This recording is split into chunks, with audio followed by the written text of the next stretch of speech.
Y T studio open ಮಾಡಿ next ಏನು ಮಾಡೋದಿಲ್ಲ, ಜಸ್ಟ್ ವೈ ಟಿ ಸ್ಟುಡಿಯೋ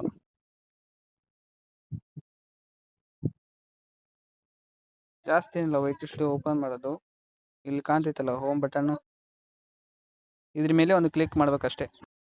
ಇದ್ರ ಮೇಲೆ ಕ್ಲಿಕ್ ಮಾಡಿದ್ವಾಗ ನೆಕ್ಸ್ಟ್ ಈ ಥರ ಓಪನ್ ಆಗುತ್ತೆ. ಈ ಥರ ಓಪನ್ ಆದಮೇಲೆ ನೆಕ್ಸ್ಟ್ ಏನಿಲ್ಲ, ಡೈರೆಕ್ಟ್ ಸೆಟ್ಟಿಂಗ್ ಹೋಗ್ಬಿಟ್ಟು ಇಲ್ಲಿ ಆಡಿಯೋಸ್ ಅಂತ ಇರುತ್ತೆ, ಅದು ನಿಮ್ಮದು yes I am mostly upload ಅಂತ ಇರುತ್ತೆ, ಅದನ್ನಿಲ್ಲ. ನೋ ಆಲ್ಮೋಸ್ಟ್ ನೆವರ್ ಅಂತ ಇರುತ್ತಲ್ಲ, ಅದನ್ನು ಸೆಲೆಕ್ಟ್ ಮಾಡಬೇಕು. ಫಸ್ಟ್ ನಿಮ್ಮದು ಈ ಥರ ಇರುತ್ತೆ, ತೋರಿಸ್ತೀನಿ 1 ಮಿನಿಟು. ಈ ಥರ ಇರುತ್ತೆ. ನೆಕ್ಸ್ಟ್ ಟೈಮು ಈ ಥರ ಮಾಡಿ,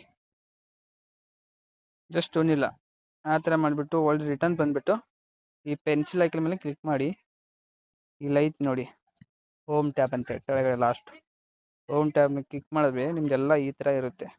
ಇದನ್ನೇನು ಮಾಡಬೇಕು, ಆನ್ ಮಾಡಬೇಕು. ಸೆಟ್ಟಿಂಗ್ ಎಲ್ಲ ಆನ್. ಇರಿ 1 ಸೆಕೆಂಡು, ನೆಟ್ವರ್ಕ್ ಪ್ರಾಬ್ಲಮ್ ಇದೆ ನಂದು ಕೂಡ. ಈ ಥರ ಆನ್ ಮಾಡಿಬಿಟ್ರೆ ಮುಗೀತು. ಇಲ್ಲಿ ಬಂದುಬಿಟ್ಟು ವಿಡಿಯೋಸ್ ಆನ್ ಇರಬೇಕು, ಶಾರ್ಟ್ ಆನ್ ಇರಬೇಕು, ಲೈವ್ ಸ್ಟ್ರೀಮ್ ಆನ್ ಇರಬೇಕು, ಮತ್ತು ಕಾಂಟ್ಯಾಕ್ಟ್ ಓನ್ಲಿ ಅದು ಬೇಡ. ಆಲ್ ಕಂಟೆಂಟ್ ಇಟ್ಟರೆ ಎಲ್ಲರೂ ನೋಡ್ಬೋದು. ಅದನ್ನು ಸೇವ್ ಮಾಡ್ಕೊಂಬಿಡಿ ಅಷ್ಟೇ. ಯಾರೆಲ್ಲ ಸಬ್ಸ್ಕ್ರೈಬ್ ಮಾಡಿಲ್ಲ, ಸಬ್ಸ್ಕ್ರೈಬ್ ಮತ್ತು ಲೈಕ್ ಮಾಡಿ. ಸ್ವಲ್ಪ ಹಂಗೆ ಸಪೋರ್ಟ್ ಮಾಡೋಕ್ಕೆ ಹೇಳ್ರಿ ನಿಮ್ಮ ಫ್ರೆಂಡ್ಸ್ನ, ಫ್ಯಾಮಿಲಿ ಜೊತೆಲೆ.